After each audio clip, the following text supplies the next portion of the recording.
竹香、竹节、高跷、编织、刺绣。那我们很高兴今天晚上请到我们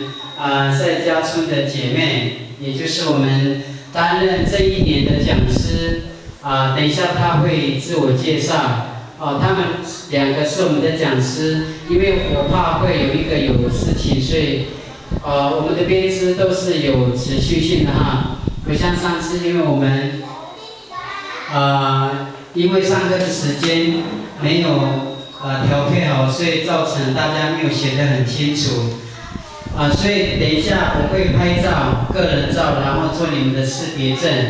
所以我们就今天晚上用识别，因为我们已经广播了好几次，就是没有人，有心的人就有来，那我们就以这几个人来作为主题。所以努可以抄完了吗？